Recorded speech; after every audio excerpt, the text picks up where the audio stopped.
మీ business ఏదైనా మీ ఊర్లో promotion చేయాలంటే అది సుమన్ టీవీతోనే సాధ్యం. ఇప్పుడే సంప్రదించండి. సుమన్ టీవీ ప్రేక్షకులకు, సుమన్ టీవీ ఛానల్ వారికి, మేనేజ్మెంట్ వారికి మా అఖిల ప్రజా కళాకారుల సేవా సంఘం తరఫున, మా కళాకారులందరి తరఫున ఈ గొప్ప ఇంటర్వ్యూ తీసుకుంటున్నందుకు హృదయపూర్వకంగా ధన్యవాదాలు సమర్పించుకుంటున్నాం. అఖిల ప్రజా కళాకారుల సేవా సంఘం ఈరోజు ఒంగోలులో విజయవాడ వరద బాధితుల సహాయార్థం డొనేషన్ చేసి మా కళాకారులందరి చేత మధ్యాహ్నం 3 గంటల నుంచి 6 గంటల వరకు తప్పెటిగుళ్ళు, చెక్క భజన, కోలాటం వగైరాలతో, జంకుల పాట వగైరాలతో ర్యాలీ జరిపించారు.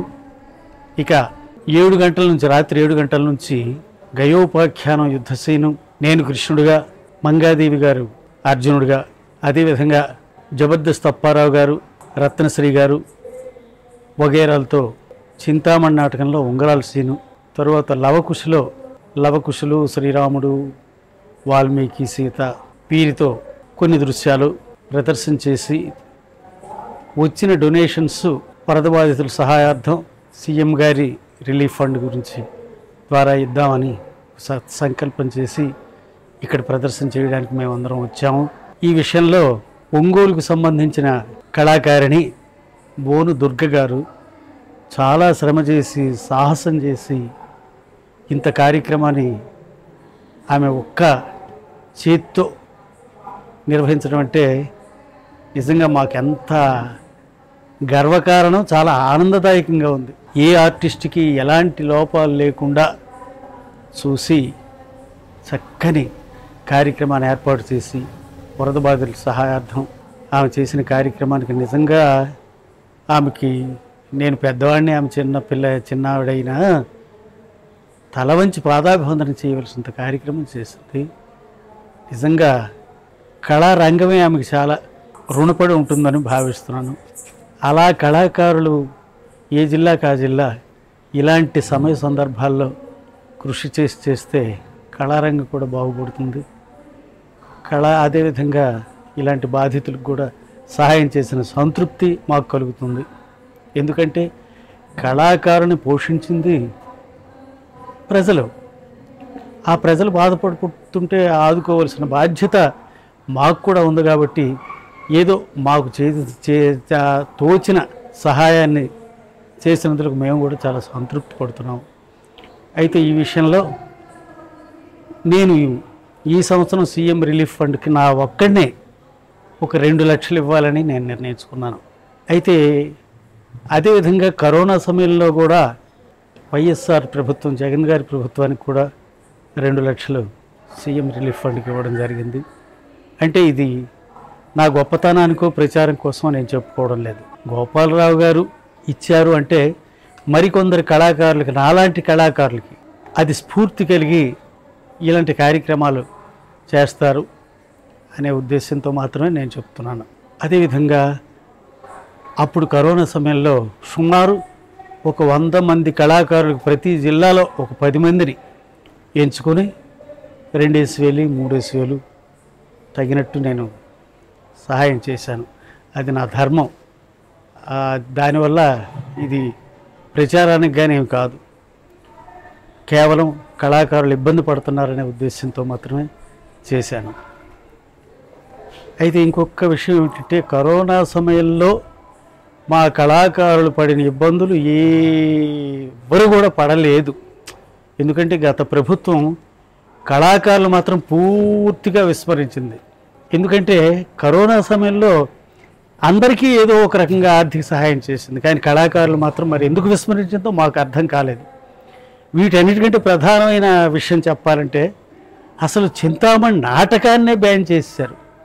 ఆ చింతామణి నాటకాన్ని బ్యాన్ చేసినందువల్ల కొన్ని వేల మంది కళాకారులు, ముఖ్యంగా స్త్రీ కళాకారులు చాలా ఇబ్బంది పడిపోయారు. చింతామణి నాటకంలో 3 స్త్రీ వేషధారణలు ఉంటారు: శ్రీహరి, చింతామణి, చిత్ర.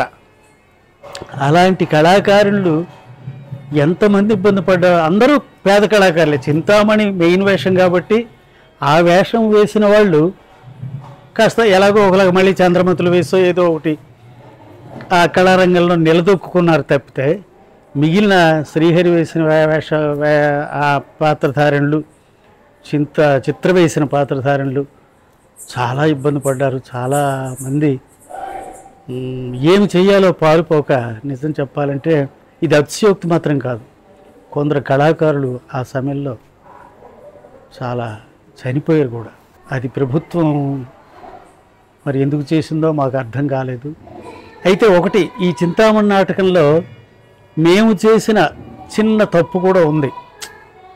ఎలాంటిదంటే సుబ్బిశెట్టి, శ్రీహరి, చిత్ర ఈ ముగ్గురు కలిసి ఏవేవో సొంత డైలాగులు వాడి ఆ చింతామణి నాటకంలో గల కోమటి కులాన్ని కించపరిచినట్టు వారు భావించి ఆ షాహుకారులందరూ ప్రభుత్వానికి మొరబెట్టినట్టు వింటున్నాం. కానీ అందులో ఎవరిని కించపరిచే ఉద్దేశం మాత్రం మాకు లేదు.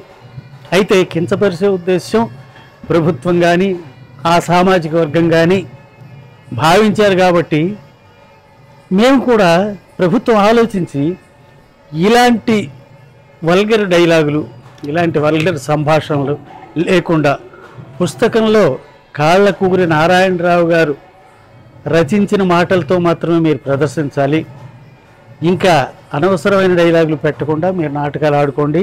ఎవరు ఏ డైలాగ్ ప్రయోగించినా మిమ్మల్ని అరెస్ట్ చేస్తాం, లేకపోతే తగిన చర్య తీసుకుంటామని ఒక్క మాట చెప్పి నాటకాన్ని బ్యాన్ చేయకుండా ప్రదర్శన జరగడానికి అవకాశం ఇస్తే నిజంగా కళారంగం చాలా సంతోషపడేది. చాలామంది నిలబడేవారు, చాలామంది చాలా ఇబ్బందులు పడిపోయారు.